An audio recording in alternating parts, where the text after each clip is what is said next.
Heavenly Father, we come to you today with humble hearts, seeking your guidance and wisdom as we begin this program. Lord, we ask that you would bless every person who has gathered here today, and that you would be present with us in a special way. We pray that this program would be a time of learning, growth, and fellowship for all of us. Help us to listen to one another with open hearts and open minds, and to support one another as we strive to serve you in all that we do. Please give us the strength and the courage to follow your will and to use the gifts and talents you have given us to make a positive difference in the world. We pray all of this in your holy name. Amen.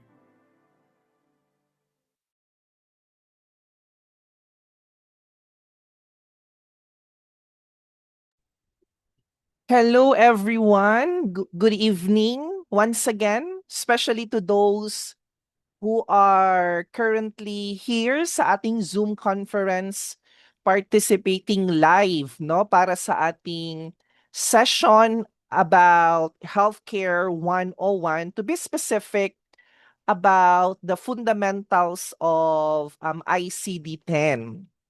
Magandang gabi din of course sa mga nanonood ng live through our Facebook live streaming sa aming Facebook page na Webinars with e-certificate. So currently, doon po yung aming Facebook live na session.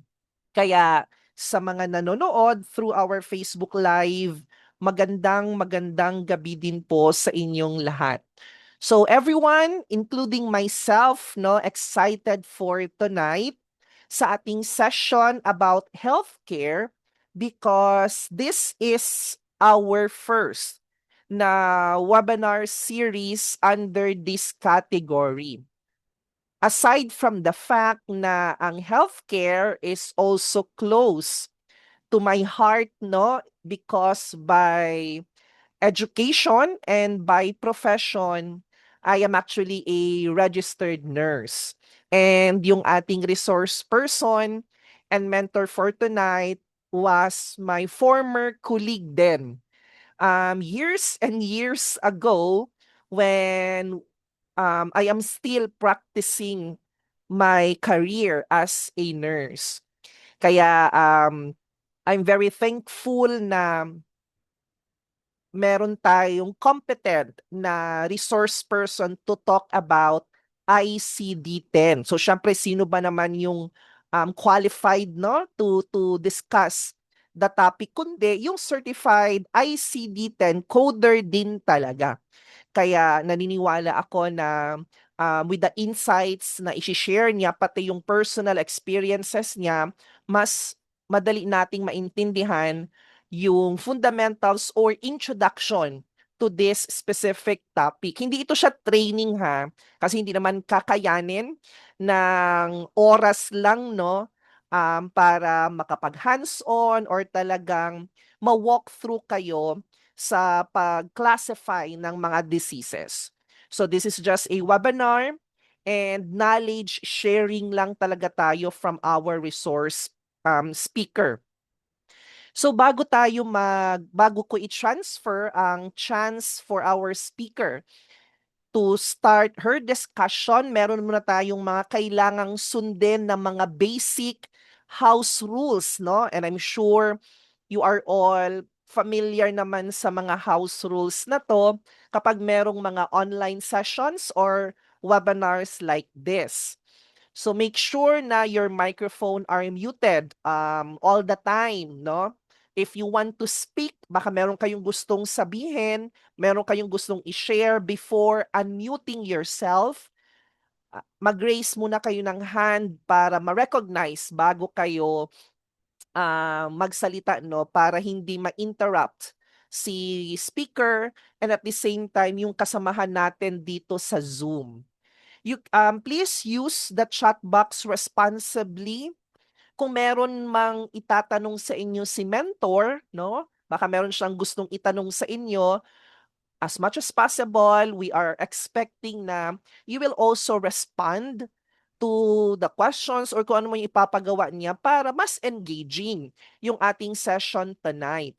Respect the speaker and the co-participants. So again, iwasan na ma-interrupt natin si lahat ng mga nandito sa ating session ngayong gabi. Okay lang naman yung nasa Facebook Live kasi wala naman silang microphone, 'di ba? So hindi nila accidentally na mati-turn on 'yon. Stay present and engage. So again, we are encouraging you na kapag merong itatanong, ipapagawa si mentor, mag-participate tayo para mas engaging nga yung ating session tonight. This is just an option if you want to turn on your camera. Um, pero hindi naman talaga ganun ka-required, no? Okay, so let me quickly introduce our resource speaker or mentor for tonight. So na-mention ko na sa inyo kanina na she is actually or she was my former office mate, colleague in the healthcare industry, turned into a friend na even up to now. Um, may mga ganitong klasing mga collaborations pa rin kami, no? After how many years of working together sa isang private hospital dito sa Davao City, kung saan kami geographically located. She is currently employed as a coder, International Classification of Disease or ICD coder, under Ethereal Contact Solutions. And at the same time, she is also working on the same company as a medical records quality assurance. Actually, hindi ko pala na-mention na um, aside from naging office mate or colleague ko siya physically sa hospital na yon, naging virtual office mate din kami dito sa Ethereal Contact Solutions with their former name pa, kasi nagtrabaho din ako diyan online, especially nung post-pandemic as a medical records QA din. So kaya naging office mate kami ulit pero on a virtual scenario na. Her records management experiences here in Davao City, she was also part of the medical records department of the Metro Davao Medical and Research Center. She was a former medical records specialist there, pati sa Davao Doctors Hospital based here in Davao City as well. Yung other record-keeping experiences niya, um, siya yung naging PhilHealth Coordinator before ng Alterado General Hospital, and at the same time, the quality management representative of that institution as well.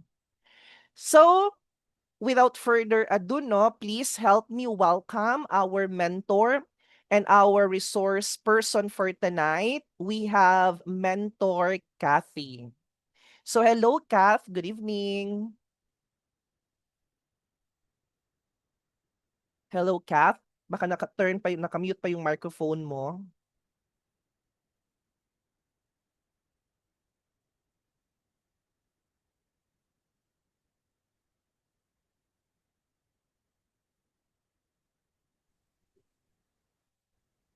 Paki-ano daw, naka-unmute ka naman pero Hello? hindi ka na, ayan, perfect. So that's good na, Wait Kath. wait lang. Sige. So pwede ka nang mag-share ng screen although hindi ka nakikita sa camera, but that's fine, no, if in case na may technical problem with your camera. Pero ang importante dito kasi yung audio. Ayan, sige. Yes, hello, good evening. Sorry Yan, good medyo evening. husky ang voice ko kasi I just got from my cough, kaka-recover lang. And then may problem din ako sa video ko, so I guess I just have to present. Saglit ha, wait lang. So, mag-share screen ako ba, Pipes? Hello? Hello, Kath, mag-share screen ka na ba? Wala pa. Okay, sige.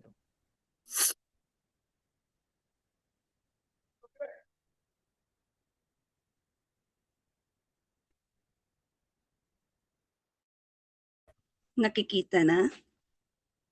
Wait lang. Yes, Kath. Sige, full screen mo na lang siya. Okay. Ayan. So everything is now set. It's perfect. So pwede ka nang mag-start. Good luck, everyone. And see you later. Okay, sige. So once again, good evening. Ako si Catherine Solis. Na-mention naman ni Piper lahat ng aking backgrounds. I'll not go through all of it. May mga participants ka ba, Pipes, na mga ICD coder? I Or don't may know, Kat. So experience? let's Hindi ask pa na nila lang na them. ano? Pwede natin silang tanungin tapos they can actually use the chat box if meron kang mga gustong itanong sa kanila. Oh, actually, pero hindi ko makita. Kasi nakaano ako eh. Naka So, full well, screen anyway, ka. sige. May lecture for tonight. Overview lang ito kasi if you really wanted to be a certified, sa dalawa kasi yan, mayroon local, mayroong international. Ako, certified ako sa local lang dito sa atin sa Pilipinas. I went to a 5-day seminar that was conducted by the DOH kasi dalawa lang pwede agency na mag-conduct ng ICD, the DOH and the PhilHealth. So, on my training, it was the DOH. So, 5 days yan siya. Tapos, before you will be a certified, you have to take, they will give you an exam at the end, during 5 days, at the end of the 5 days training, mag-exam kayo niyan. So, meron din silang passing scores. So, thankfully nakapasa din ako. So that's why I have a pag dito sa local I am a certified ICD coder. Pipes, okay lang ba boses ko? Marinig ba ako? Hello? Yes, Kat. Yes, okay lang naman ang boses mo. Okay. Kasi ano lang ako, tinanggal ko yung headphone kasi parang hindi yata maano yung aking voice, marinig yung aking, may problem aking headset. So, sige, I'll continue. Anyway, and then, yun na yun, local ako. Tapos, meron din exam for international. So, ito yung CPP or CPC. Medyo mahal siya, kaya sabi ko, pag-ipunan ko muna. Kasi you have to take this sa Manila. So, mag-exam ka sa Manila and then magre-review ka rin sa Manila. So, medyo magastos. So, kaya pinag-iipunan pa. So, well, anyway, bakit may ICD? Ano ito si ICD-10 CM? So, International Classification of Disease. Kasi by version ito siya, kaya 10 ngayon, ang current version is 10. But, according to my colleague, ang America is nagta-transition to 11. So, sa Pilipinas, wala pa naman, 10 pa naman. Pero most probably, ganun, pupunta rin tayo sa 11. Kasi parang ano yan eh, nag-update sila lahat ng ng guidelines every year. Sa labas, ano na sila ngayon, nasa every October of this month, mag-change yan sila, mag-update yan sila ng list. So later on, pakita ko sa inyo ano yung sinasabi kong list. So for now, ICD-10 CM ang ginagamit namin for calendar year ng 2026. So ngayong October 2026, mag-update na naman yan sila. So ang gagamitin na naman yan is 2027. So yearly sa labas nag-update ng list. So may mga bago-bago sila. So kailangan updated ka. Okay? So, bakit nga tayo gumagamit? Why there's an ICD-10? Kasi this will help the healthcare system para mas madali nila maano yung diagnosis ng patient. Kasi 'di ba, ano natin, kung magda-diagnosis tayo, Example, community-acquired pneumonia, mataas, di ba? So, kung basahin mo pa yan, it will take time for you, for the doctors, for the for providers, healthcare allied, so mataas. So kaya nagkakaroon na rin ng code. Kunwari yung pneumonia is J18.9. Di ba mas simple, mas madali? Kasi kung isang pasyente maraming sakit, so ang taas na niyan. Tapos sa kanila doon, they're all in digital na sila. Hindi na sila masyado, lessen na yung mga chart nila doon. So medyo digital. So ano lang man yung ano ng digital, so kailangan nila malimit yung space para one glance kita nila anong case ng pasyente, kaya nagkakaroon ng codes. Ito na yung ICD-10 codes, 'di ba? So I will tackle more on it later. So ayan, sa ICD-10 structures meron yung alphabetic index. Ito yung nandito yung mga from A to Z, ito siya na sakit, hanapin mo doon. And then itong tabular list is, yun yung parang checking mo kung tama ba siya. So pakita ko ha, i-exit ko muna itong aking presentation. Ito yun siya. Ito pala. So ito yung alphabetical index. Ito yan siya, oh. Alphabetical index.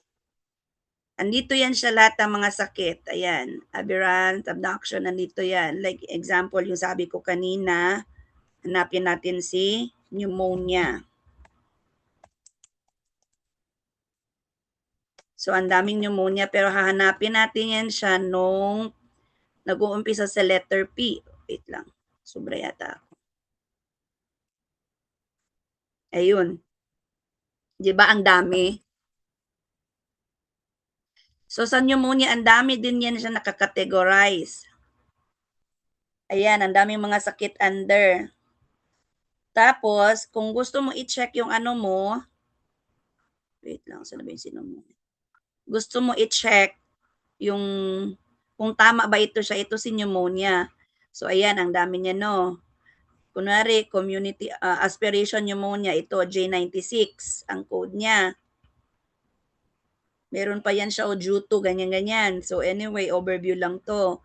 So, like, let's example, aspiration pneumonia due to bacteria. So J15.9. Hahanapin natin ito dito sa tabular list. Ito siya yung mag-check na tama ba yung iyong code. So, unspecified bacterial pneumonia due to gram-positive bacteria. So, meron ka naman itong additional code for this gram-positive bacteria. So, mayroon kang additional code yan. Usually, yung mga bacterial agent is nasa letter B. Okay, so overview lang to ha. So I will go back to my presentation.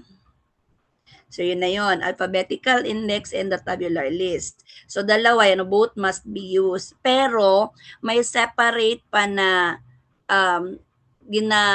may separate kaming files na tinitingnan for neoplasm, yun yung mga cancerous cases, meron din sa mga injury, pero malimit lang, usually itong dalawa talaga.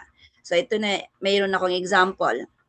So yun na yun, ito appendix ang binigay ko, pero kanina pneumonia yung pinakita ko. So same lang tong aspect ng paghanap kay appendicitis sa alphabetical index. At saka i-check mo siya for confirmation sa tabular list. So, kanina pinakita ko si pneumonia. So, sa ICD, we have 3 to 7 character.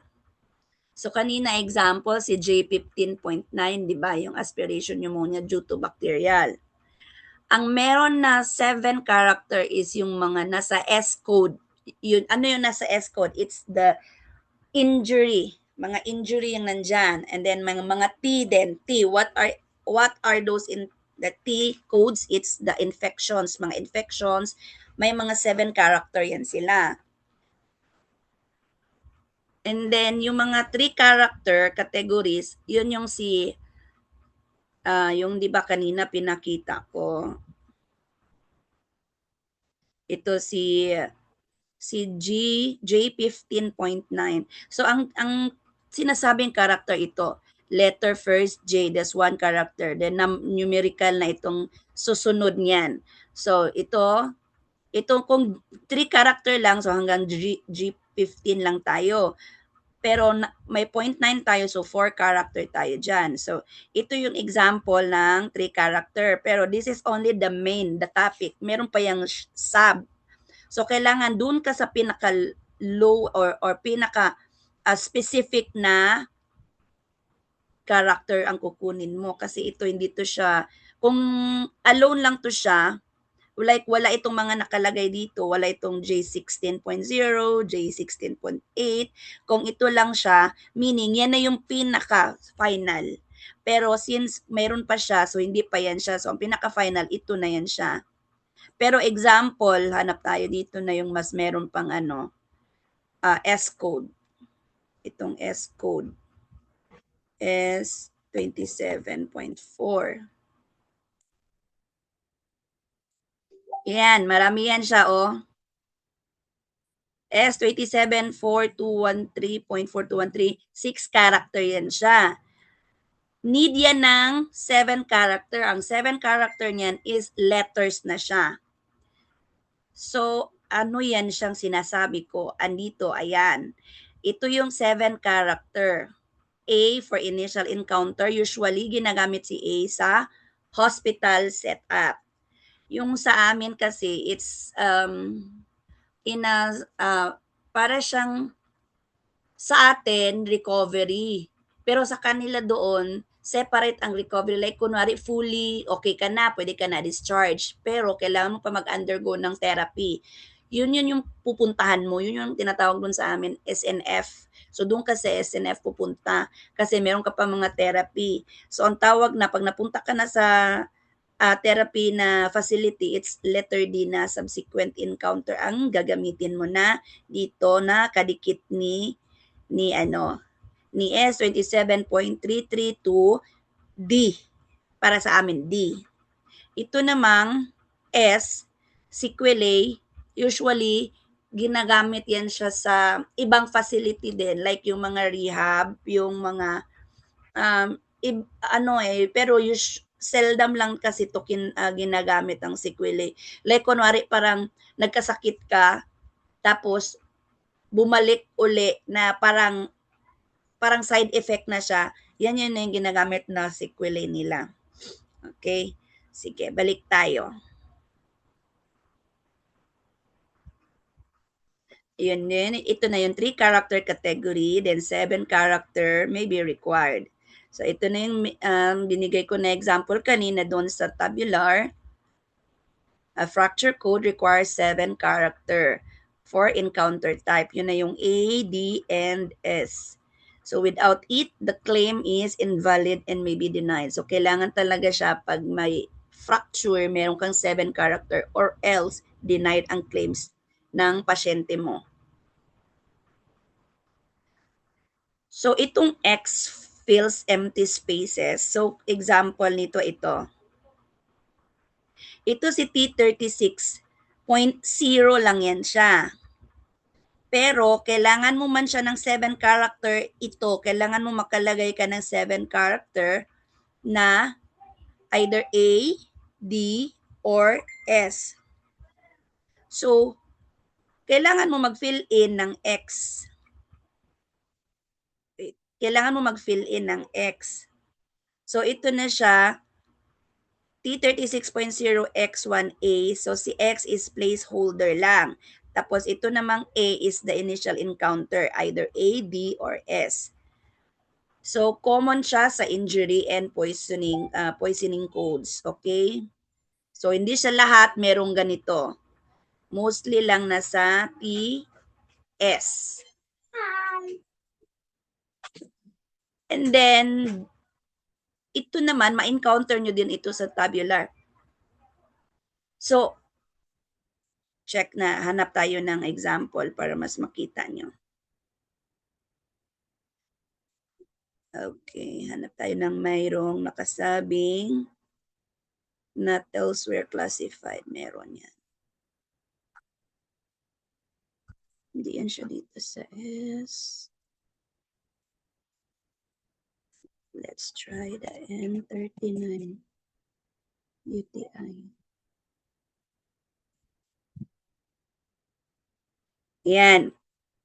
O, ito, NOS. Not other specified. Ayan, di ba? Unspecified rather. So, unspecified.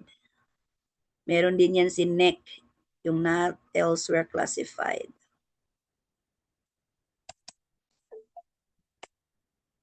Yan, not elsewhere classified encephalopathy. So, meron kayong mga ma-encounter na mga ganun sa tabular list. So, example nitong rare type ng pneumonia, ang nakalagay, NEC, not elsewhere classified. Kunwari, merong diagnosis na like, bagong strain ng pneumonia or parang hindi siya common na pneumonia. Kaya yan ang makikita, not elsewhere classified. Yan yung aanuhan nyo na, pwede nyo na siyang gamitin na code. And then, ito namang si NOS, like pneumonia, yung type niya, not stated. So, same lang, parang pareho yan sila ng neck at saka ng nose. So, not other specified and not elsewhere classified.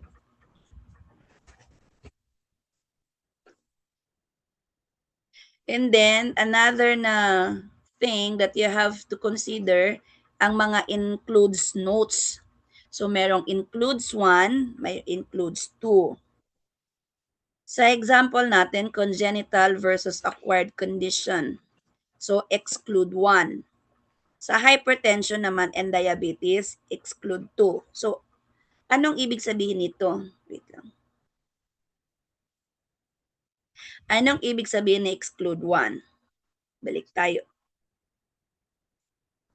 Balik tayo sa example. Exclude 1 ito.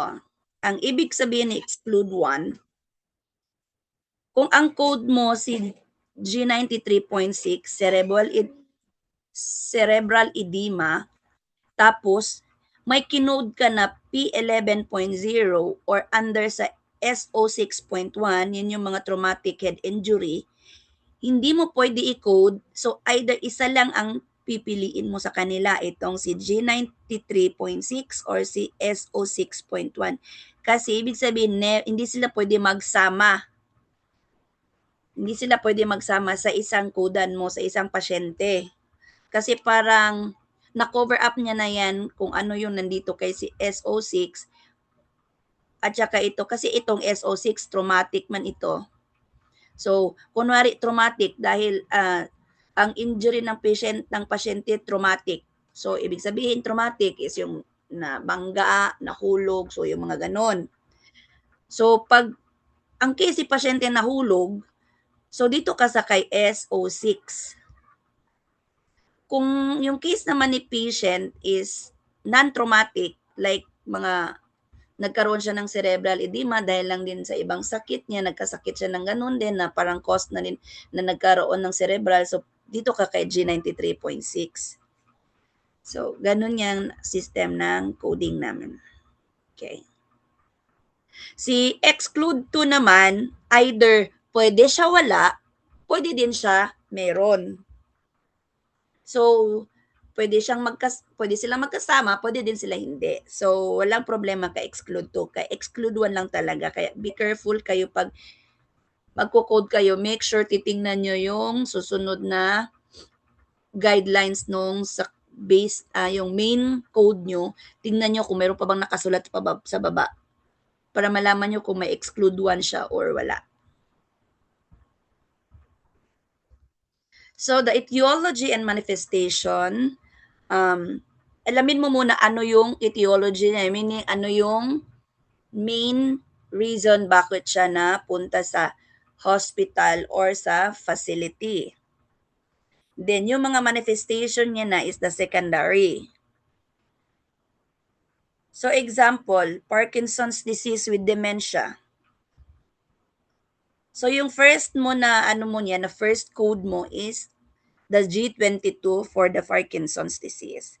And your secondary code would be the dementia, which is FO2.80.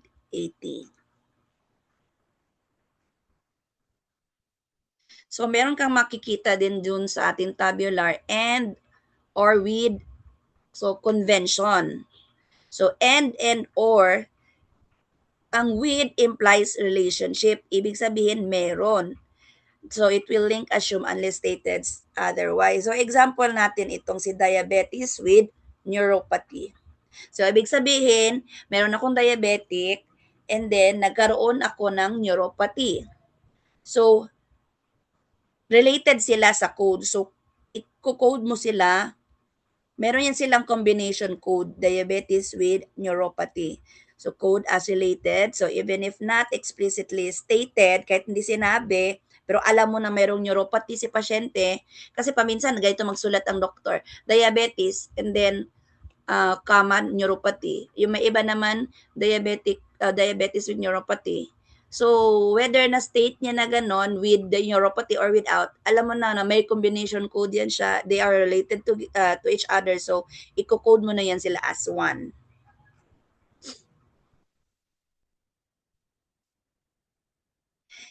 Ito yung sinabi ko, use the highest specificity. So, from the 3 character, J15, tingnan mo doon sa baba niya, yung mga subcategory niya, ano yung pinaka highest, more specific na code, doon yung kukunin mo. Di ba? So, the default code is the most common. So, makikita siya in the tabular list. So, example, si otitis media with no type stated. Yun lang yun, otitis media. So, ang kukunin mo na code is yung default code niya, yung common code niya usually sa otitis media. So, nasa mga 3 character to 4 character lang yan siya. I will not go through it na ha, kasi medyo matagalan tayo, medyo mataas pa tong aking slides. Umabot yata to ng 70 plus. Kaya, I will just go on through it na lang. Kasi if you really wanted to be a certified, you will undergo a 5 days training. So, doon more specific, more on dealing talaga sila kung paano mo hanapin. Since akin, overview lang, kaya hindi ko na masyado ipakita yung mga, yung tabular, tsaka alphabetical. So, acceptable when diagnosis unclear. So, may mga diagnosis kasi na hindi klaro or like, yun lang yung common. So, okay, like pneumonia lang, di ba? Meron namang class-classing pneumonia. So, gina-consider nila yung pneumonia. J18.9, kumbaga general code siya. Pero kung may naka-statement siya na pneumonia due to COVID-19 or pneumonia due to influenza or influenza due to pneumonia, may specific code din yan siya. So, ang sinasabi na acceptable when diagnosis is unclear is yung pneumonia lang kasi mayroon siyang J18 code na gina-accept. So, do not code routine symptoms. O, yung mga symptoms usually nasa R code yan siya. Kasi, di ba pag mga symptoms nawawala, madali lang siya. Like short-term care lang siya. So, mga 3 to 5 days, mawala na yan siya. So, hindi na siya necessary na nilalagay namin sa diagnosis list ng pasyente. So, example, si patient seen for chest pain. So, wala pa siyang no final diagnosis. So, ang i-code mo, chest pain, which is the symptoms. So, hindi siya na heart disease ang i-code mo. Chest pain lang talaga. Pero, hindi na namin, since chest pain nawawala, hindi na namin sinasali yung R code niya sa list ng pasyente. Ang kinuko namin, ano yung sanhi ng kanyang chest pain. Yan yun. So, laterality and multiple coding. Yan. Meron tayong laterality code. So, may code din yan siya. May specific code din yan siya. Si left, si right, or yung dalawa, both the bilateral. So, sa mata, meron tayong laterality since dalawa. Sa tenga, meron din. Dalawa sila, yung ating kamay, yung paa natin. So, yun lang yung may mga laterality. So, code both sides if needed. Yun yung bilateral. Pero meron din kasing mga codes na hindi naka-specific, hindi siya nakalagay as bilateral. So, kailangan mo i-code code ng left and code ng right. Meron iba din na codes na meron si right, may si left, merong bilateral. Kung bilateral, doon ka na sa bilateral. Pero kung walang bilateral, pero sa case ni pasyente, left and right merong problem, so you have to code the left and the right. Okay? Okay. So, you will follow whatever guidelines under the chapter rules. So, babasahin mo yan under nung chapter rules nila. Kasi may guidelines din tayo eh. Ito, naka-base to sa guidelines. Ito yung sinabi ko. Kanina example, bilateral knee arthritis with no bilateral code. So, walang bilateral code kasi si arthritis. So, kailangan mo i-code si left. So, may code ka kay left, kay left, may code ka rin kay right knee. So, separate sila. Hindi siya naka-interrelated into bilateral code. Okay, HIV coding overview. Ito, ang lahat ng healthcare system is very confidential in terms sa HIV. So, never mo siya i-mention na, si pasyente mayroong HIV. So, sabihin mo lang yan, pag HIV disease ang pasyente, usually sinasabi namin B20. Alam na yan ng lahat ng mga medical allied profession. So, pag sabihin si pasyente B20, alam na yan nila. Never mo sabihin yung whole word na ganon, disease, kasi very confidential sa kanila. And then, meron ding asymptomatic na HIV, which is under the Z21. And then, they have also HIV screening kasi sa Amerika, lahat ng pasyente nila gina-undergo nila ng HIV screening. So, kung whether you are positive or negative, mag-undergo doon sa kanila. So, makikita mo sa chart, merong Z11.4, si pasyente nag-undergo ng HIV screening for today's admission, ganon. So, example, patient HIV positive but no symptoms. So, ang gagamitin mo, Z21, asymptomatic kasi with no symptoms. And then, on ART, Z79.89. So, ano to si Z79.89? Pakita ko na lang para alam niyo.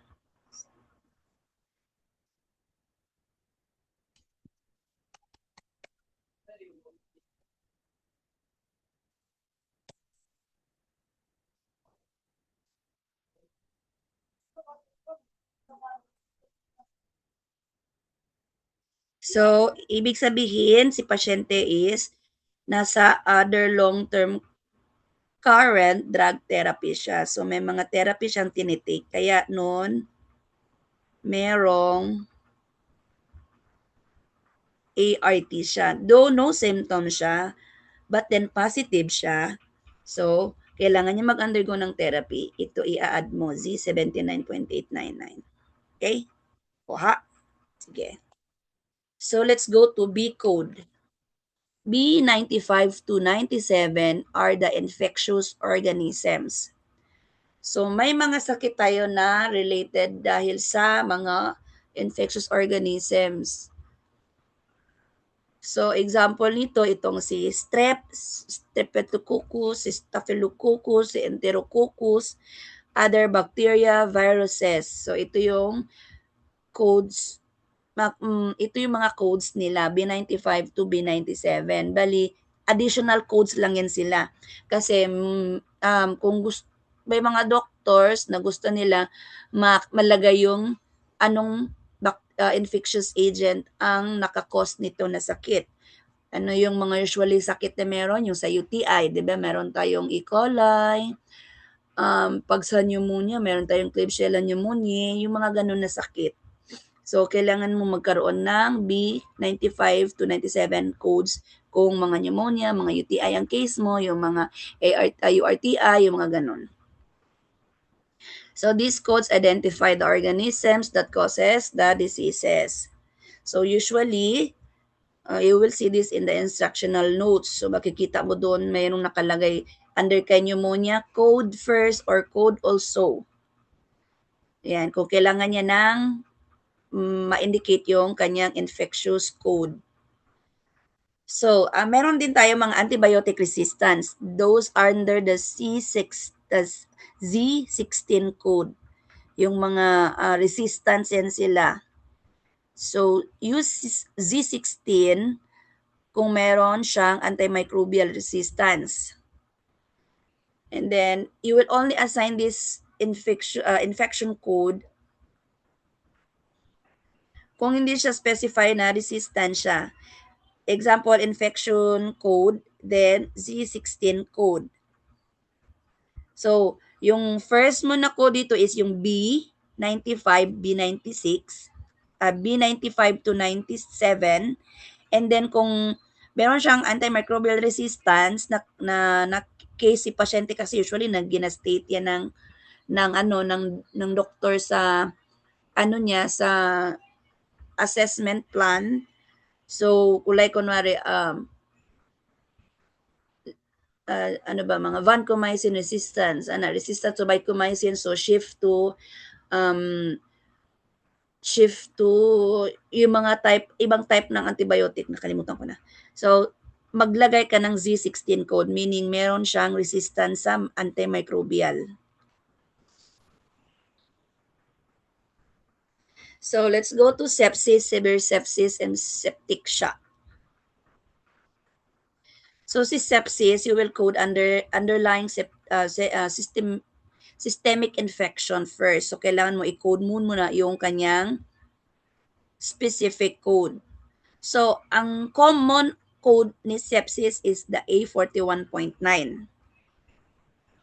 Pero A41.9 is not specific, but that's the common. Kung di naka-state kung ano siyang klaseng sepsis, ito na yung ginagamit namin, A41.9. And then they have this precautionary, do not code the R65.2, which is the severe sepsis with organ dysfunction unless it is documented doon sa chart ni pasyente. So, kailangan naka-state talaga na meron siyang organ dysfunction or severe sepsis. So, ito siya? Ito yung what are the organ dysfunction? Ito yung CKD,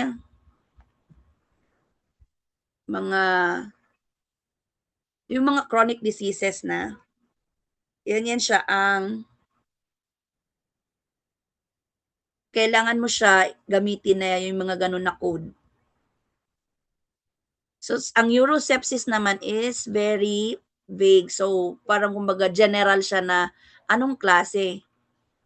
Kasi urosepsis uro is for sa urinalysis or yung ating urinary system. So, pag ganun unclear, pag merong nilagay si doktor na urosepsis, tinatanong niya namin yung provider nila niyan, anong klase ito. And then, the severe sepsis, kailangan mo ng 2 codes niyan siya. Required yan siya 2 codes. So, first, hindi ka makakode ng R65.2, which is severe sepsis, without coding A41.9, which is the sepsis lang siya. So, kailangan magkasama to sila. Pero, pwede mo i-code alone si A41.9 without si R65.2. But never mag-code ng R65.2 without si A41.9. So, ganun yung rules ni severe sepsis. And then also, you have to code the organ dysfunction. Required yan kasi pag severe sepsis na, meron na yan siyang organ dysfunctions. So, because these organ dysfunctions is linked yan siya sa sepsis. Pag hindi naman klaro, tinatanong namin ang doktor niyan. Ito namang septic shock. So, ang sequence, may sequence sa pag-code niyan ha. Hindi pwede i-interchange mo sila. Kailangan talaga sequence yan siya. So, like example yung kanina, si A41, hindi pwede mauna si code ng R62.2. Kailangan mauna code si A41.9 and then si R65.2. Same lang din yan sa septic shock na code. So, septic infection, yun yung si A41.9, and then severe sepsis with septic shock, R65.21. Yung kanina, R65.2 is organ dysfunction. Ito naman, septic shock pag merong may 1, ayan, nung nadagdag siya, R65.21, di ba? Ayan, nagdagdag siya. So, severe sepsis with septic shock na yan siya. Or, the T81.12, mayroon pa yan siyang dagdag code dyan, which is the post-procedural septic shock. And then there's a precautionary septic shock can never be the principal diagnosis.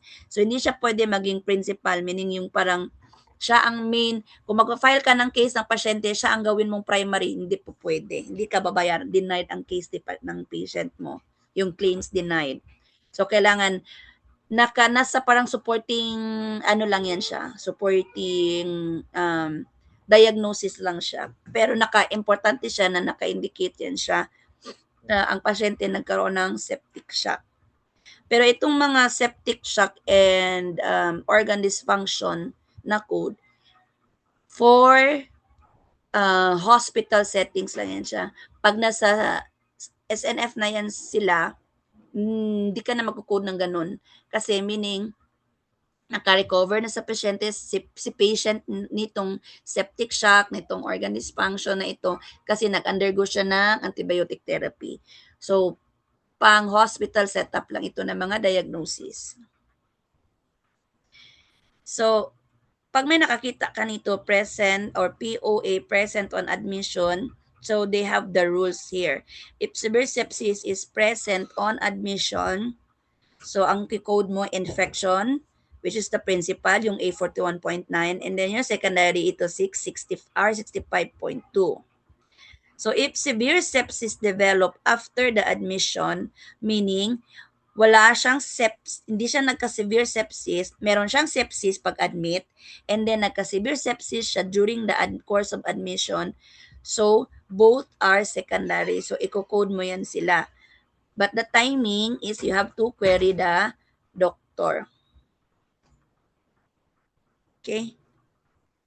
So, ito namang sepsis with localized infection. So, if admitted sa patient for sepsis or the systemic infection first, yan yung code natin na A41.9.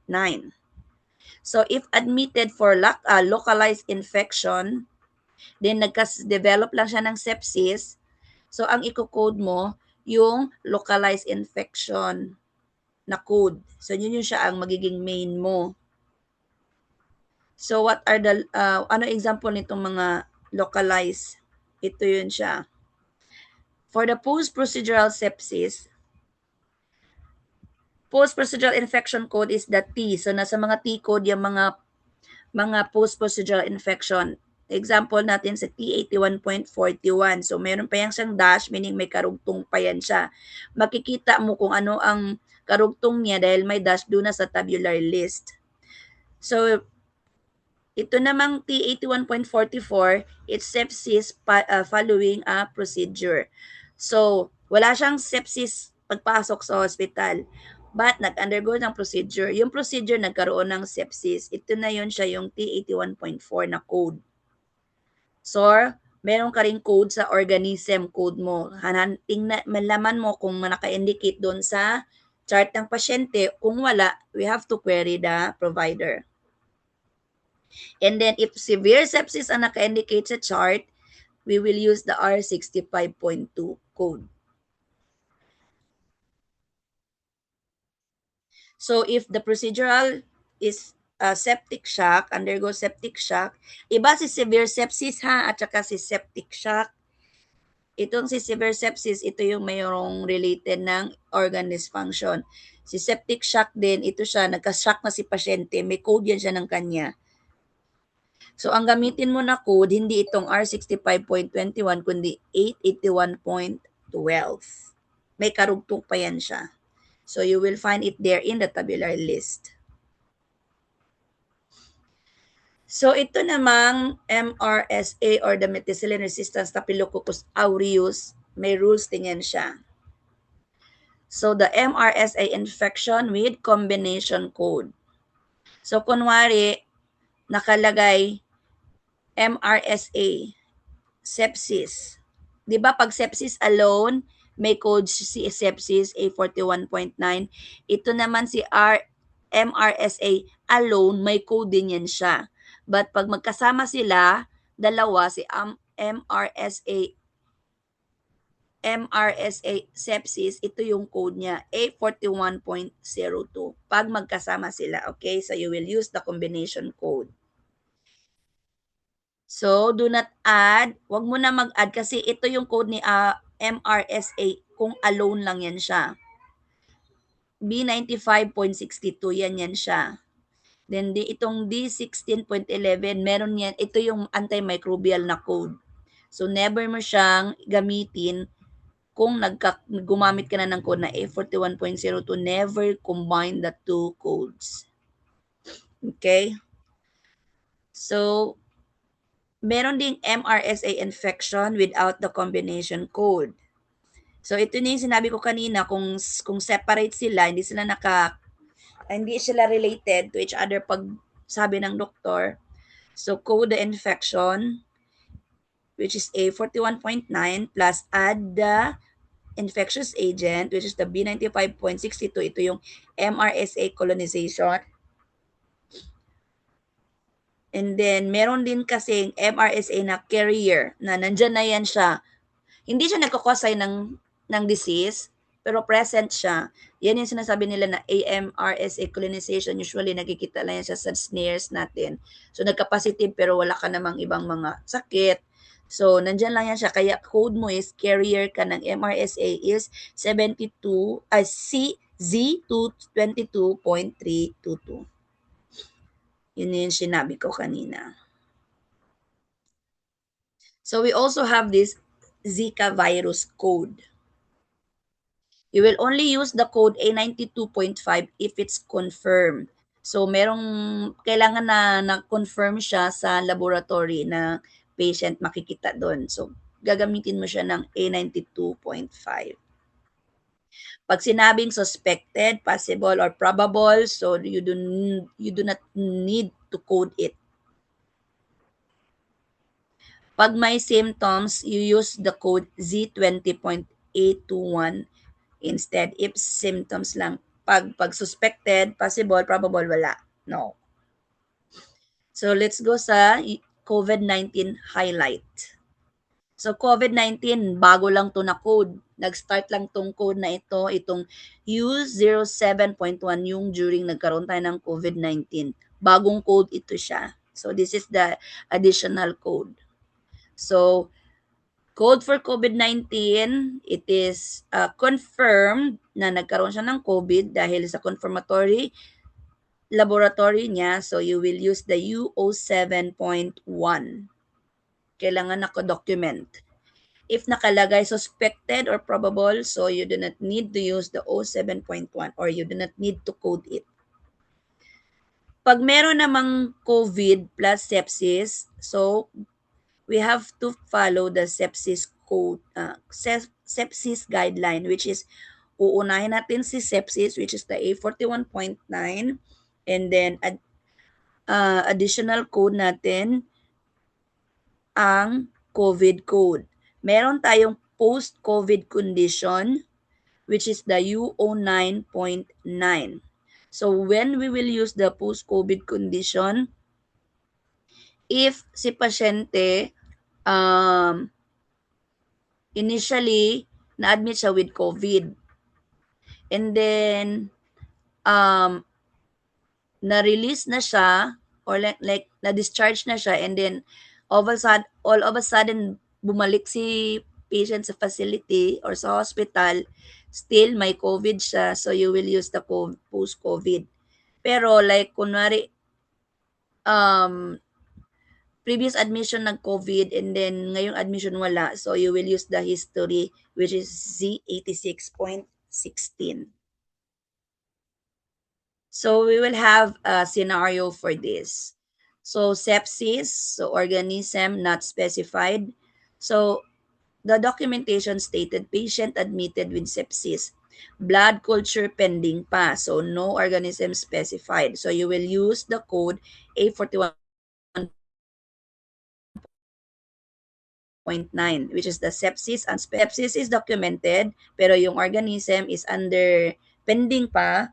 To follow na lang yan siya. And then no organ dysfunction, so we do not need to use the R65.2 rather. Okay, now another scenario, severe sepsis with acute kidney failure. So in documentation, patient admitted with sepsis due to pneumonia. So nag-develop siya ng acute kidney failure due to sepsis. So your code would be this one. This is in sequence na. So first, initial admitted with sepsis, so A41.9. Sepsis unspecified organism. And then nagka-develop siya ng acute kidney failure, which is an organ dysfunction. So you will code R65.20.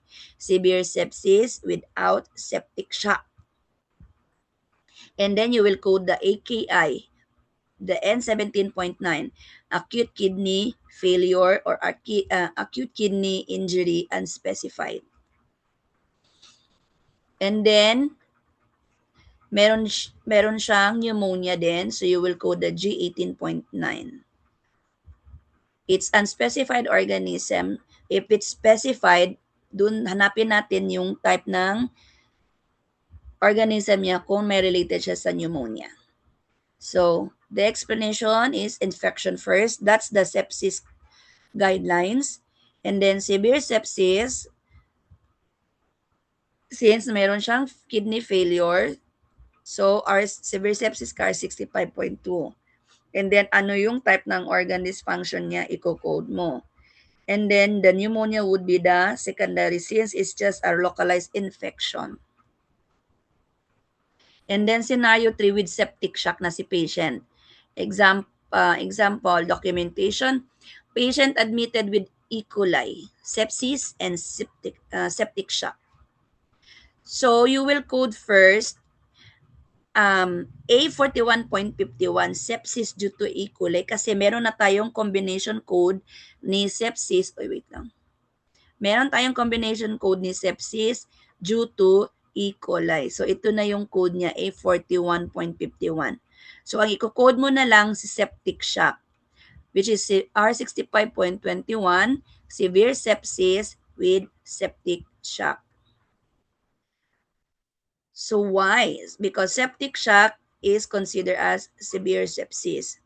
And then you have to code the infection code first, which is the sepsis. And then, alam natin na R65.21 cannot be principal kaya hindi siya pwede mauna. Scenario 4 is the urosepsis.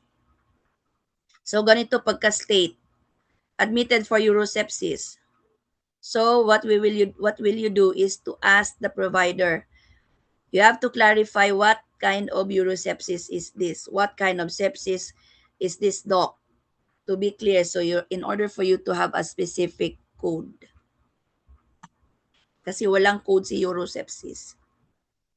Now, another scenario, the MRSA sepsis. It is a combination code. This MR is methicillin-resistant Staphylococcus aureus. So, ang code niya, A41.02. It's sepsis due to methicillin-resistant Staphylococcus aureus. So, you do not need to code them separately because combination code already include the organisms and their resistance. Ano yun siya? Ito yung methicillin. Kaya wag mo na i-code si Z16.11. Scenario 6, the MRSA wound infection. So, di ba itong MRSA, kahit saan to siya nakikita. Pero pag wound infection ang kasama niya, no combination code. So, in documentation, post-operative wound infection due to MRSA, meaning si pasyente nagkaroon ng infection after the procedure. Bakit kayo nagkaroon? Siguro hindi maayos ang ng septic technique ng mga nurses, so nagkaroon ng infection. So, anong gamitin nating code? So, you will code first the infection, which is the T code. T81.49, and then there's this is the example of X, which is the placeholder, para makuha natin yung 7 character kasi si T code is required ng 7 character. So, T81.49, A is initial encounter, meaning nasa hospital yan siya. So, you have to place X as placeholder para para makuha mo yung 7 character na A. So, this T81.49XA infection following a procedure, other surgical site, initial encounter. So, this is a hospital settings code. And then, anong organism nag-cause? Si methicillin-resistant Staphylococcus aureus, the B95.62 code. So, why? Dahil no MRSA combination code exists for this infection. So, you have to code them separately. Another, scenario 7, antibiotic resistance infection. So, we have the UTI due to ESBL, or we have the UTI due to ESBL producing E. coli. So, you have 3 codes. You will code the UTI, you will code the ESBL, and the E. coli. So, first, the N39.0 is the urinary tract infection site not specified. Ito yung common code ng UTI. Anong infection agent? The B96.20, which is the Escherichia coli. And then, meron siyang, since may ESBL, ibig sabihin, resistance to multiple antibiotic. Z16.24. So, bakit? Because resistance not built into UTI code. Walang code na naka-interrelated or naka-combine kay UTI para sa resistance. So, you have to add the microbial code, the Z16. So, post-procedural sepsis. Patient develops sepsis due to infected surgical wound. So, your code would be the infection code, T81.41XA, infection following a procedure, superficial incisional surgical site. Wait. So, meaning nandun lang sa superficial, na sa outer layer lang ng skin ang kanyang infection. And then, you have to code to follow the sepsis following a procedure, the T81.44XA. And the sepsis code, which is the A41.9. Bakit? Because post-procedural infection sequence first. So, meron yung sequence siya, infection, the sepsis following a procedure, and the sepsis. Okay, next. Scenario 9, the post-procedural septic shock. Post-op wound infection complicated by septic shock. So, naka-indicate na may septic shock. So, your code would be, first, T81.41XA, which is the infection following a procedure. Next, the T81.44XA, which is the sepsis following a procedure. And T81.12XA, which is post-procedural septic shock. So you do not need to code the R65.21, which is the organ dysfunction. Okay, we have the scenario 10 and 11, so I'll go through it na lang. So, scenario 10, COVID-19 pneumonia. So, si pasyente merong COVID-19 with viral pneumonia. So, uunahin mong code, you will code first the COVID, UO7.1, following the pneumonia due to COVID-19.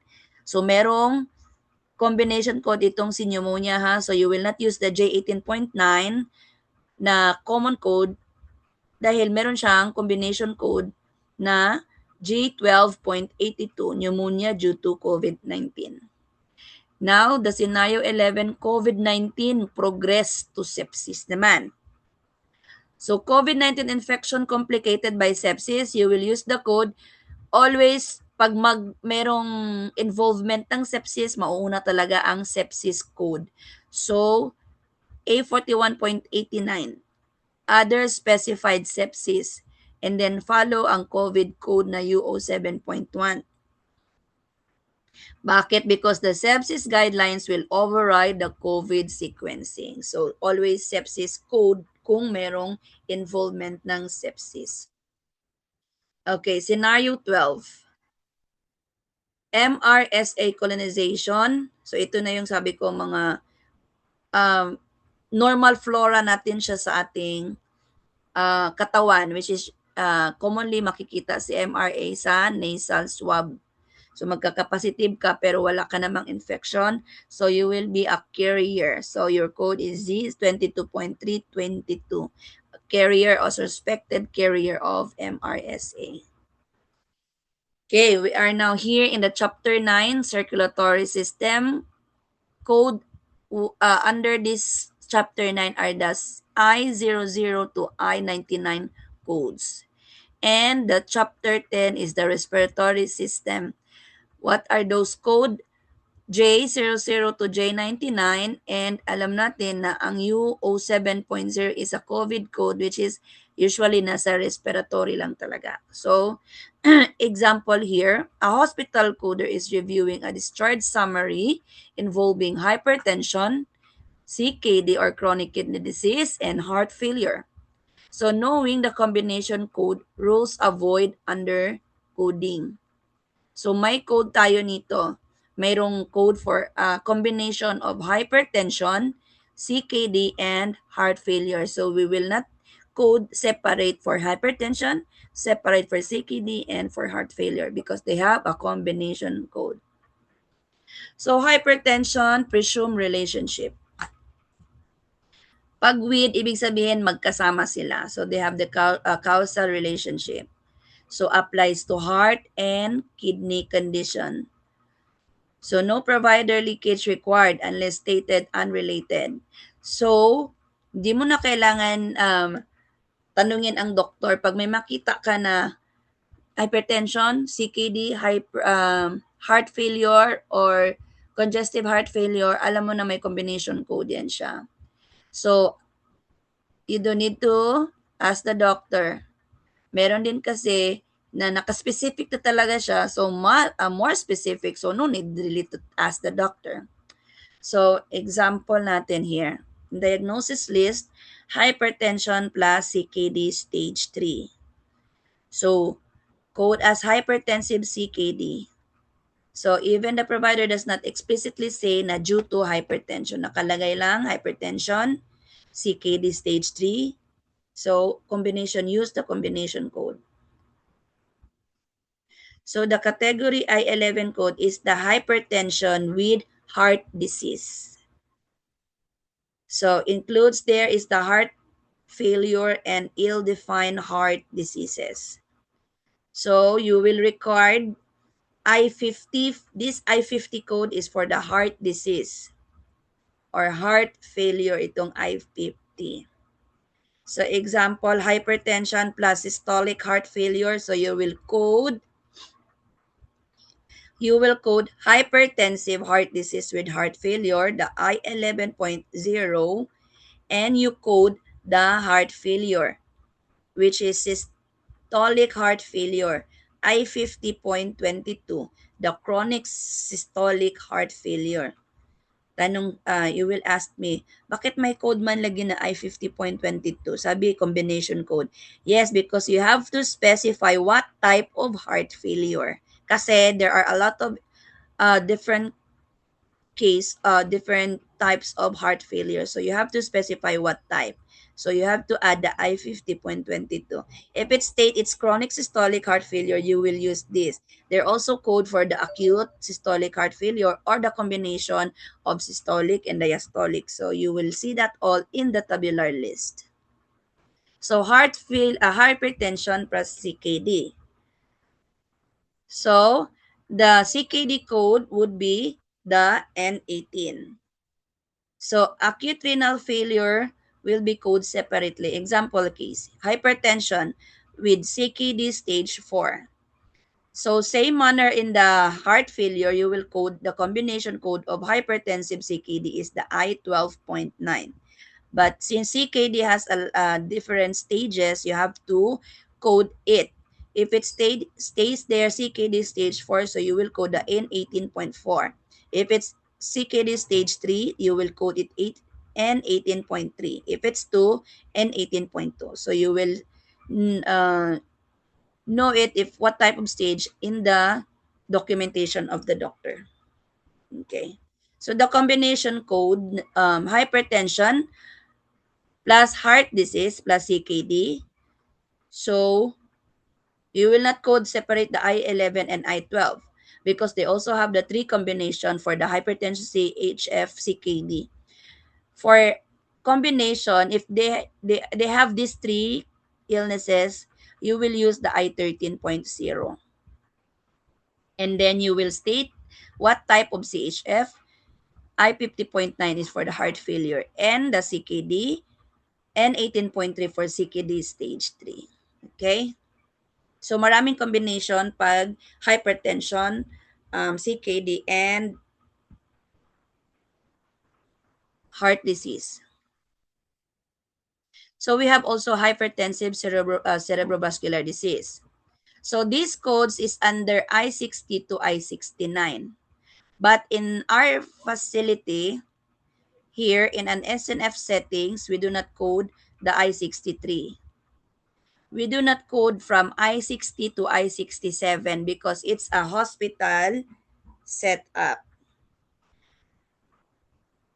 Pag may mga nakakita kayong ganito na I60, I67, it is for the hospital. But if mayroong I68 to I69, pwede namin siya, it would be used na sa SNF facility. Meaning, it's already recovered but then still there pa, or it's a sequelae. So, hypertension coded second na lang siya. Example sa case, acute ischemic stroke with hypertension. So, you will code first the ischemic stroke, which is the I63.9. And then the hypertension, the I10. This is hypertension code alone, I10. Pag hypertension plus heart disease, I11. Pag hypertension plus CKD, I12. Pag hypertension, CKD, and heart disease, it's I13.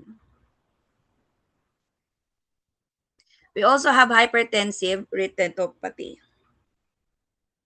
So hypertension, retinopathy, they have the code. For retinopathy, it's I35.0 plus the hypertension code. So in sequence, based sa reason sa visit.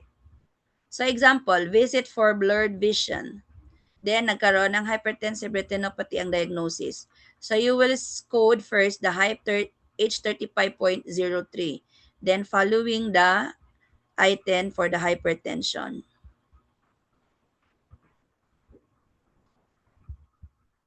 Pero if example, si pasyente nag-visit siya due to hypertension, so you will use the first, the I10, and then nagkaroon siya ng retinopathy during sa stay ng admission niya.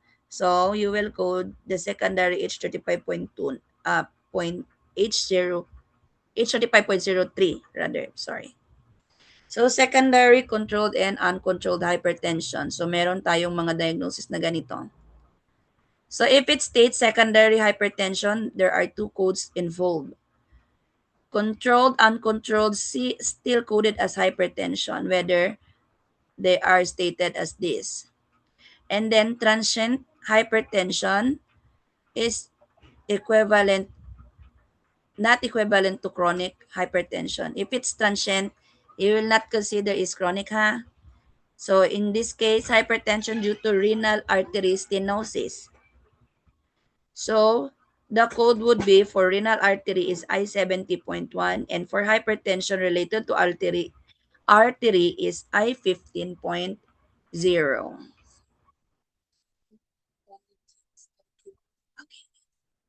Okay, hypertensive crisis. Hypertensive crisis, ito siya, in our facility, we are not coding this one because this one is like symptoms, seem like signs and symptoms that it will just gonna go in a short time. So, we will not deal with this one if mayroon na kami nakikitang hypertensive crisis. So, this hypertensive crisis categorized under I-16. So, code under the hypertension, for example, hypertensive emergency plus essential hypertension. So, hypertensive emergency is the I-16.1 and essential hypertension is I-10. But in our settings, we will not code the emergency because we only code the I-10. So, pulmonary hypertension, it is a secondary code. So, it's I-27 code. Atherosclerotic coronary artery disease with angina. So, it's a combination code. So, no separate code for angina code. So, CAD with unstable angina, you will use the code I-25.110. If it's CAD without angina, you will use only I-25.10. So, let's go to AMI or acute myocardial infarction. So, they have type 1, STEMR or ST elevation myocardial infarction and then non-ST elevation myocardial infarction. So, if it's ST elevation myocardial infarction, the code is from I-21.0 to I-21.3. If it's non-ST elevation myocardial infarction, it's I-21.4. So, we have 4 weeks rule applies. So, within 4 weeks, meron si pasyente, you will use that. But within 4 weeks, lapse na ang 4 weeks, tapos nagkaroon si pasyente ng ganito, ibang code na yan siya. So, other AMI types. So, ito na yung type 2, the I-21.A1 code, type 3 to 5, I-21.A9. And then we have the Minoka, it is a USA category, I-21.B. So, example, AMI due to severe anemia. So, you will code the anemia first, D64.9, and then secondary, the AMI, I-21.A1, the type 2. So, this is the sequelae of CVA, the I-69. So, I-69 is sequelae. What's this sequelae? Residual, meaning it's a residual deficit from the main cause, the CVA. So, we have dominant and non-dominant rules. So, si I-69, lahat ng under I-69 is sequelae na ng CVA, ha. So, in our facility, we use the I-68 to I-69. But in the hospital settings, it's I-60 to I-67. So, let's go for COPD and asthma. So, we have exacerbation and infection. So, pag exacerbation, J44. Pag infection, J45 categories yan siya. So, acute respiratory failure. It may be coded as primary or secondary. So it depends on the reason admission of the patient. Now we have influenza coding. This code covers J09 to J10 if it's confirmed strain. If it's unconfirmed strain, J11.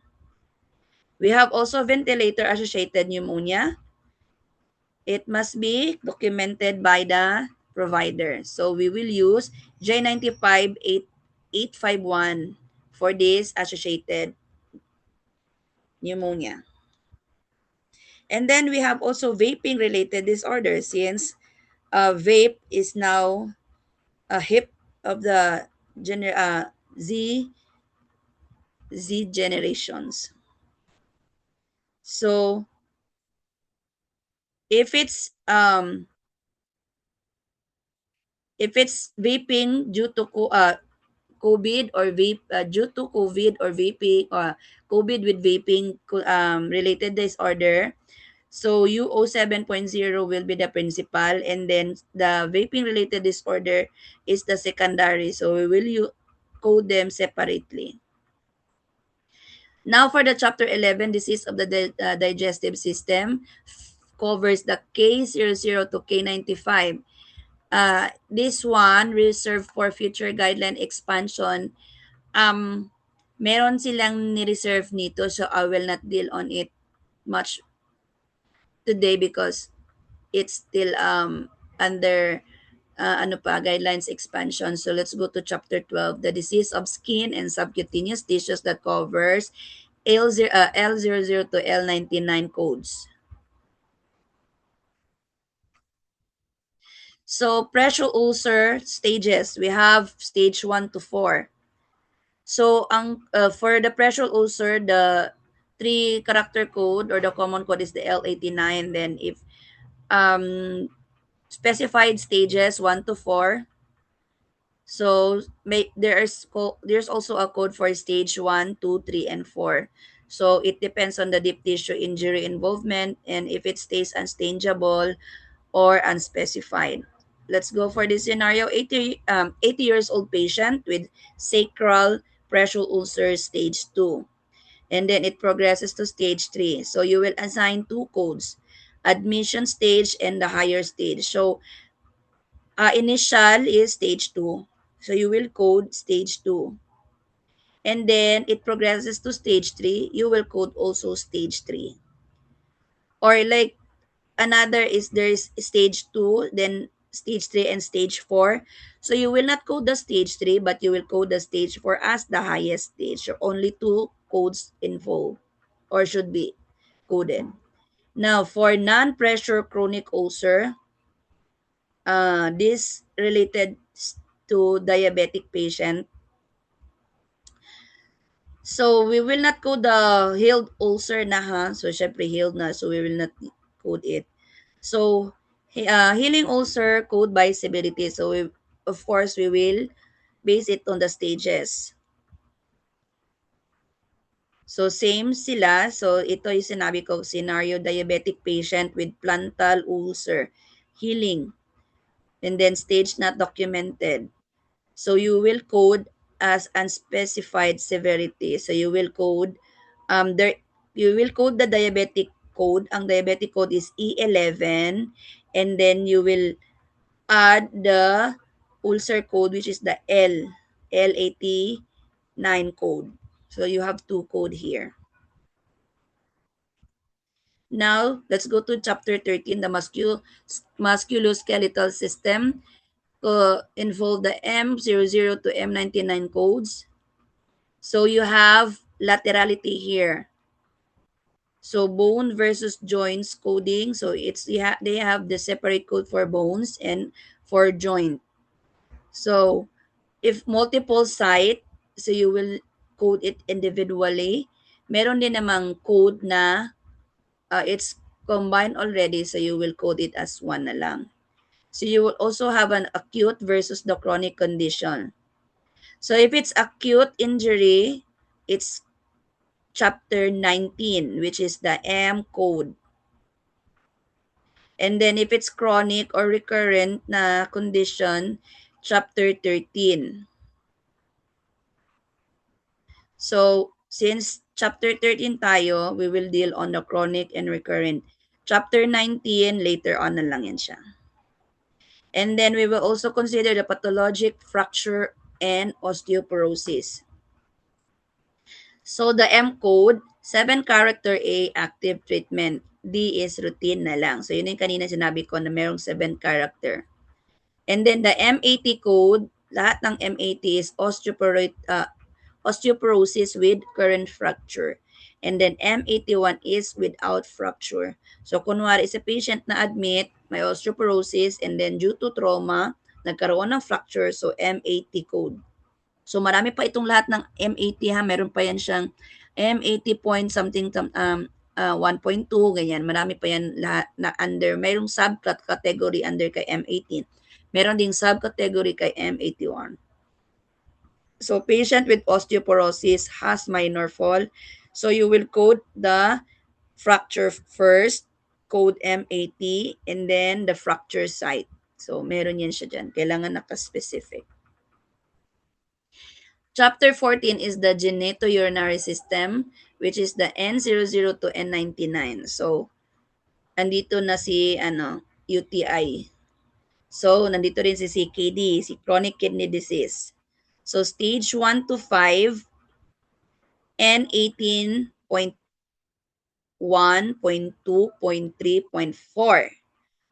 Pag ESRD na gani, N18.6 na siya.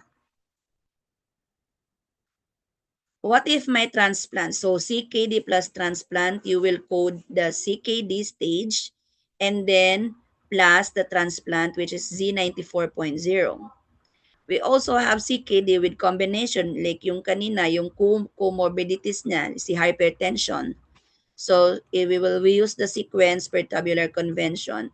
So ito yung example kanina kay hypertension.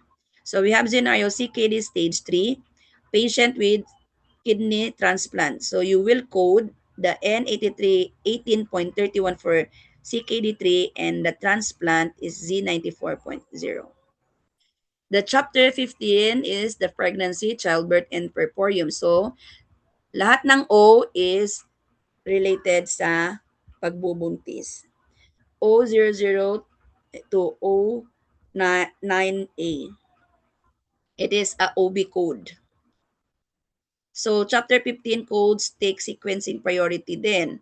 So, if pregnancy incidental, you will use Z33.1.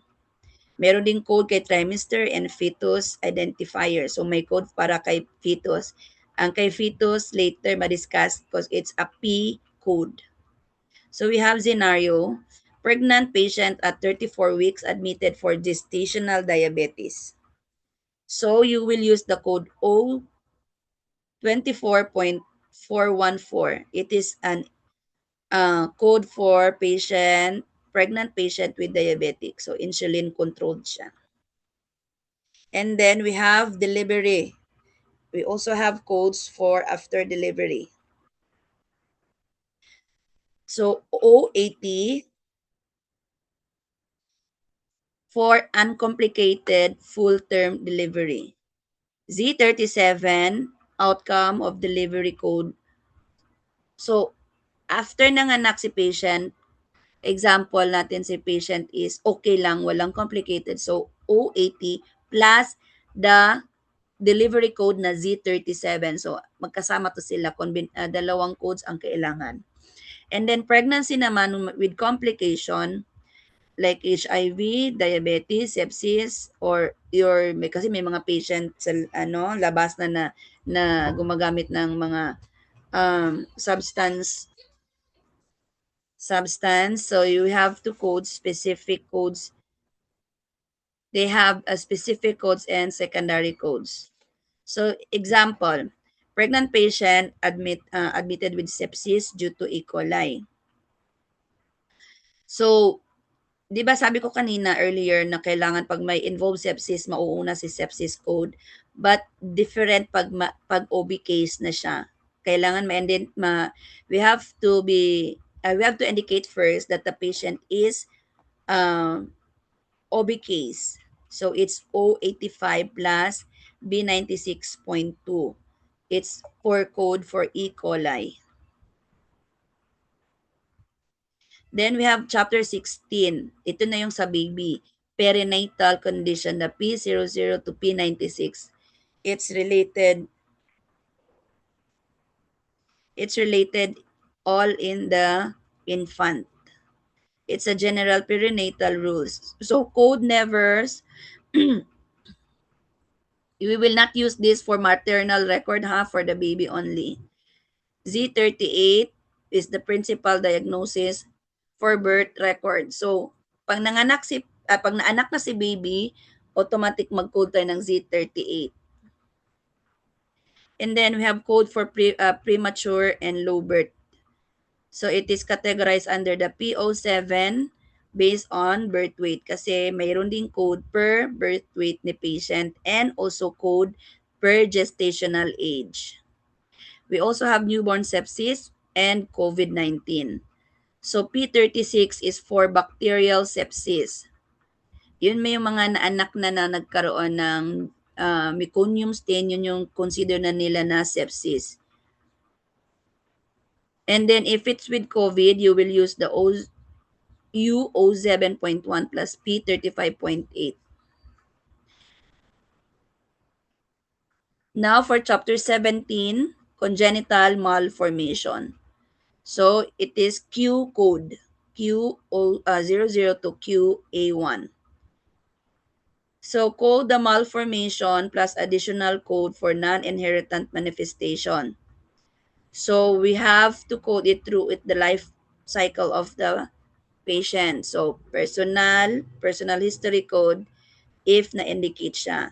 Like newborn with cleft palate. So from newborn siya, meron siyang cleft palate. So you will code it Q35.9. If you see a Q code, you already know that it's a congenital malformation. And then for chapter 18, the symptoms and abnormal findings, which is the R code, R00 to R99. As I've said earlier, it is not required to code the R. So you will either code the R or not.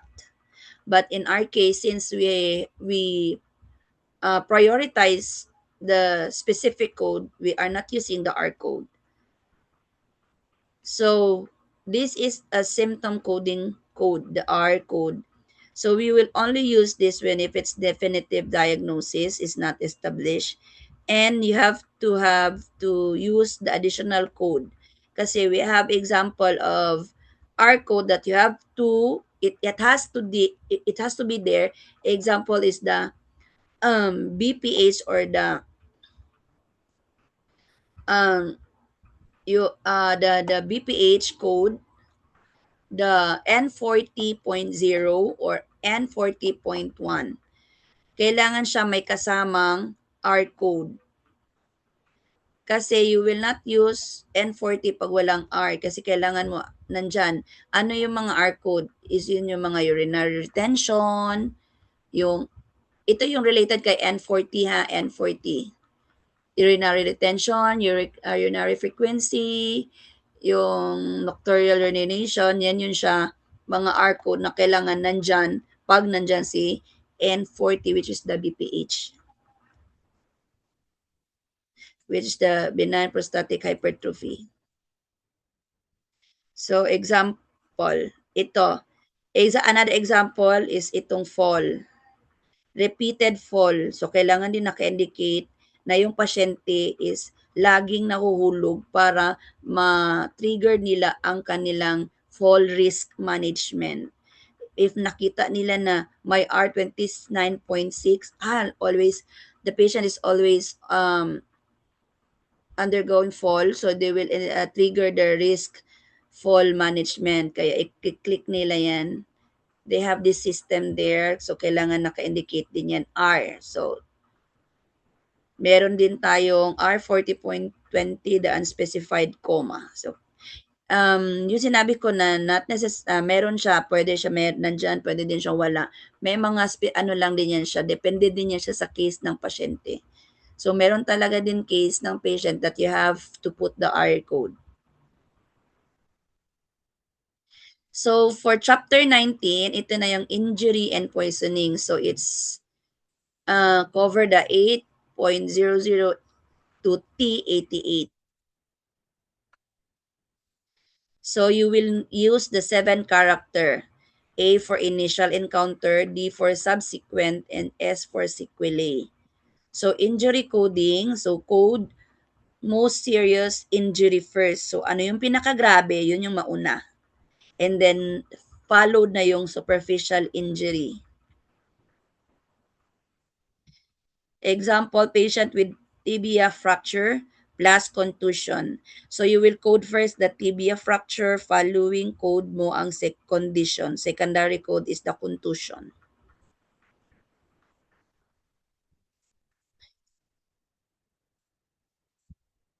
So, we have external cause code.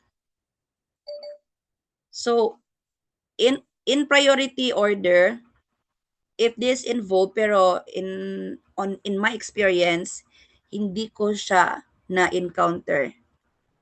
I only this child and adult abuse, meron niya siya sometimes gina-indicate, pero rare case lang na ang doctor na-indicate nila sa chart ng pasyente na itong patient ay went through a child abuse. So, may code for child and may code for adult abuse. May code din for terrorism, for cataclysmic event, and transport accident, and other external causes. Ito yung sabi ko kanina, merong list for injury. Aside sa alphabetic and tabular, merong list for injury.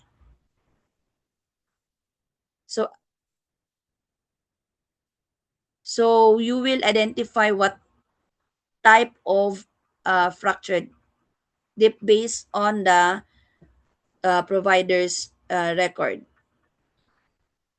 So we have example here, a patient injured during a terrorist bombing, so while driving. So you will code the terrorist code, the Y38. So it's cost of the serious injury. Bakit na pagka-injured ang pasyente? Ano yung initial? Anong reason? Because of the terrorist bombing. So Y38. And then saan nangyari or paano nangyari? So V43 is transport accident. It's secondary relevant. And then external cost is the Y99. It's a civilian. Kasi merong military, may kaya kailangan naka-specify siya. Y99 is for civilian. Child and adult abuse. So, classified as assault ito. If the perpetrator is known, so you will use the Y07 code. Example here, assault by chemical, fire, or weapon, it is under X92 to X99. If it's perpetrator of maltreatment, Y07. So example, a 12 years old hit by a step parent. So, pinalo siya ng kanyang stepdad. Assign the assault code, the X92 XXXA or initial encounter, and then followed by who did the assault is the step parents Y07.XXXA perpetrator. It is a perpetrator maltreatment. We have unknown and undetermined intent din. If it's cannot be determined, code as accidental. So, if it's not stated due to what reason, so you have to use the common code na accidental. All transport accident will be presumed accidental unless it is documented there in the chart of the patient. And then undetermined intent code are used only if explicitly documented. Example, patient found injured near a vehicle, intent unclear. So you will assign the V43.XXX, there should be A here, A, for initial encounter, transport accident, then accidental. Sequelae or late effect, use the character S. So it is not used for a current injury, ha? So it is a sequelae, post or late effect na yan siya. So we will not use it for current. So apply for subsequent visit when treating late effect. Okay. Example, patient with limited mobility from a fracture, healed 6 months ago. So assign the fractured sequelae code and the external cause, the S code. We have also terrorism guidelines. If it's confirmed terrorist, it's Y38. If it's suspected, so classified siya as assault. If it's secondary effect, Y38.9. And then the Y92 is for the place of occurrence. So example, injuries from a bombing in a marketplace. So terrorism code is Y38.1 and then the location is the market Y92.3. And then secondary injury Y38.9. We have the external cause status, the Y99. So this will only indicate activity or work status at the time of event. And then if it's causal code, except for poisoning or late effect, it will be applied. So only one Y99 per encounter. So we'll also state if it's civilian, military worker, student, or volunteer. Example, civilian hit in a car accident. So if it's civilian, accident for YV3 and Y99.1 for civilian. The Z code overview. So Z code listed first listed or secondary. So it is a not procedural code. So ang Z code is more of it's encounter or aftercare code, the vaccination code, the procedural past or history, experience or history, personal history of the patient. So for vaccination, Z23. So for status code Z14 to Z99, indicates carrier status, sequelae, prosthetic devices, or long-term therapy. So for asymptomatic HIV, it's Z21. Carrier of infection diseases, Z22. The BMI or body indicates code would be report for Z68. Long-term drug therapy, Z79. So patient on a long-term aspirin therapy, it's Z92.82. So you will not code the BMI if it's not state there what is the BMI of the patient. You will only use this if it's stated in the diagnosis. So history code, those under Z85 to Z87. It's a past condition that no longer exists. We also have the Z80 and Z84 for the family history. Example, patient treated for colon cancer. So, follow-up na siya, Z08. And then, history of colon cancer is Z85.038. But if the cancer is still treated, you will not code the cancer as history. You will code it as current under the C code. C code. Screening and observation, we also have code for this. So, for screening, you will use Z11 to Z13 and Z36. For observation, suspected or ruled out, Z03 to Z05. For observation, newborn monitoring, it's Z05. Also, we have code for aftercare and follow-up. Aftercare is under Z42 to Z51. So meaning the treatment during the recovery or healing phase. For the follow-up, we have also Z08 to Z09 and Z39. It's under surveillance treatment. Then aftercare is an ongoing treatment of the healed condition and follow-up is a monitoring for post-treatment condition. But it is resolved. So patient after heart bypass surgery. So post-surgical aftercare, you will code it Z48.812. And then the bypass surgery is the Z95.1. We also have a code for donor code. That's for the transplant, the Z52. So if it's living donor, we will code it a Z52 code. Example, individual donating kidney to siblings is Z52.3. The Z code is an influencing health status or the and contact with the health services. So, used for circumstances other than disease or injury.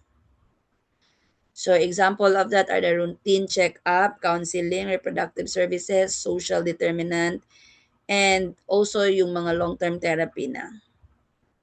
So, we have code like a patient visit clinic for routine physical. So, it's Z00.00. So, I will not run down all this because these are the specific code for a specific um, condition or manifestation for the Z code. Like ito, contraceptive, proactive, childbirth instruction, childcare, mental health services, sexual or behavioral counseling, other counseling, travel health counseling, immunization, pediatric to adult transition. So,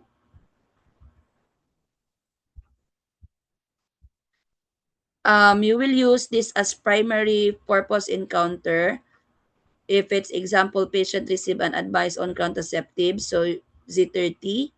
Teen transition from pediatric to adult, Z71.87. And then there's also an obstetric and reproductive Z code. Aside from O, there is also a Z for the obstetrical and reproductive.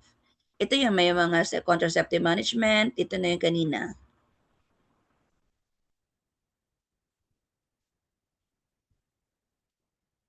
They also have the routine and administration, like general exam, special exam, an administrative exam, pregnancy test.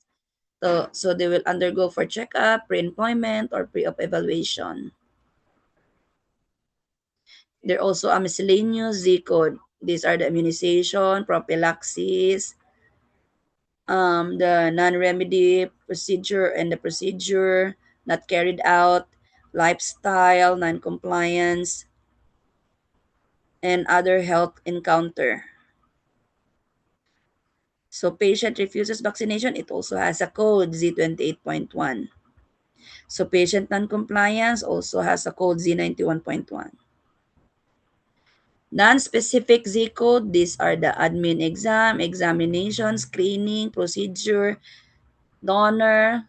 So you will only use only if more specific info is available.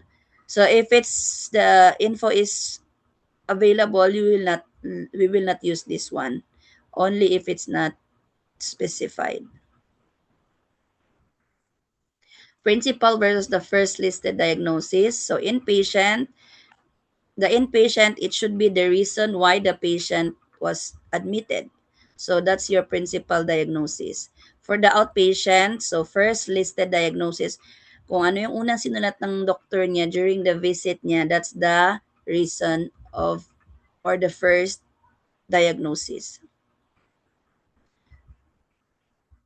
So example, patient admitted for pneumonia. So of course, your primary diagnosis is J18.9. If admitted for post-surgery rehab, so yung use aftercare code. Aftercare code is the Z code. Then the chronic condition if applicable. Reporting additional diagnosis. Reporting coexisting condition affecting care like required by evaluation, required therapy, extend the hospital stay, and increased nursing care. Example, patient admitted for heart failure also has diabetic. So heart failure code is I50.9 and then for diabetic is E11.9. And then historical or resolved condition only code if impacting current care. So all resolved cases na like naka-state siya na mayroon siyang example, the patient has a UTI but resolved, so we will not code the UTI na because it's already resolved. Outpatient coding, so use coding convention, general, and this is specific guidelines. So you have to follow the guidelines of the outpatient. So assign first kung ano yung first na list in the patient record. That's your primary reason. So we will only use the symptoms code or the R code if diagnosis is not clear or not confirmed. So example, outpatient chest pain with no confirmed diagnosis. So you will only code the chest pain, RO 7.9. If preventive visit lang, Z00.00. If lab test interpreted later, so code confirmed diagnosis, not abnormal lab. So may mga ganitong, there are symbols that you can see in the chart of the patient. If Y is present on admission, so yes. Then present of admission, not present, so no. If unknown, so U. Then clinically undetermined, so it's W. So blank, exempt. So POA indicate whether condition existed on admission. So hypertension diagnosed before admission, yes, meaning meron na siyang hypertension, hindi pa siya na-admit. Post of infection develop in the hospital, no. So there's no infection developed. Acute chronic condition, yes, if it's present. Chronic exacerbation, so there's it based on the guidelines, if meron code na si patient nagka-exacerbate during the admission, so may code for the current admission, meron ding code na na-exacerbate siya prior pa sa admission, so may code din siyang ganon. So patient admitted with prenatal labor, yes, so for preterm labor code. Patient developed secondary degree laceration during delivery, so no. Bilateral cataract present, yes. So in summary, the Z code captured the non-disease encounter. So ang Z code is hindi sakit. So the principal and first listed diagnosis is the main reason for the visit or the admission. Additional diagnosis or the coexisting clinically significant condition. POA is indicate during admission. Then we have to ensure the correct coding, accurate reporting and reimbursement, and patient care. We have to check providers document always, then follow for coding specification. So if it's unclear, we have to ask the provider for the specific or the clear diagnosis so that in order for us to extract a proper diagnosis. Okay, that's end my presentation for tonight. I know gutom na siguro ang iba sa inyo. Pipes, I'm done. And I hope na marami kayong, though this is just a brief explanation, at least you have an overview what is ICD. Pero if in case you will, if may mga medical, tayo dito na, may mga medical tayo dito na audience, they know what is ICD. I'm done, Pipes. Okay, so ayan. Thank you very much, Mentor Kathy, no, for sharing your experiences, no, pati yung knowledge mo pagdating sa pag-classify ng mga diseases. So, with that, guys, no, if you have questions na gusto ninyong itanong kung meron man sa ating mentor tonight, pwede naman ninyong ilagay yan sa chat box, no, if you would like to ask something sa ating mentor, no, na si Kathy. So while waiting for questions, kung meron kayong gustong itanong, I will give also my instructions, specifically with the QR code na nakikita nyo ngayon sa inyong screen. So, eto na yung pwede ninyong i-scan. Kung mas-scan siya, no, because that will lead you or redirect you to our attendance for tonight.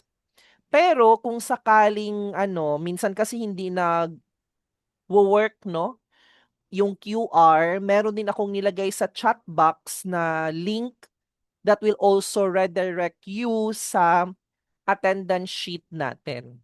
So kung cellphone yung gamit nyo, you can scan the code. Kung computer naman, you can also click the link na nandito sa ating chat box. Okay, so after ninyong mag-attendance, your certificates, bale bukas kami magsisimula sa pag-process ng inyong mga certificates, kaya i-check nyo lang ang inyong email, ang inyong inbox starting tomorrow, no? Kasi bukas pa namin yan masisimulan na i-process.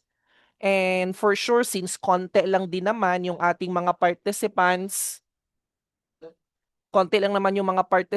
natin, kaya matatapos din natin yan agad tomorrow. Okay? So, since wala naman tayong questions na nakikita here sa ating Zoom conference, kaya I believe na pwede na nating i-dismiss, no, yung ating session tonight.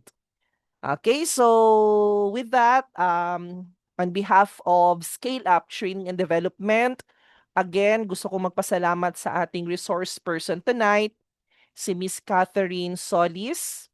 And of course, sa ating mga live audience ngayong gabing ito, thank you very much for staying. Even nag-overtime tayo no, ng 28 minutes na. Thank you for staying and thank you for your active participation. So we hope na magkikita pa rin tayo on our next scheduled webinar. So that's it. Take good care always. Keep safe always. God bless you all. And always remember, we are your Scale Up partner. Goodbye for now and see you again on our next webinar. Bye, everyone. Bye, Kathy. Bye, Pipes. Bye, everyone.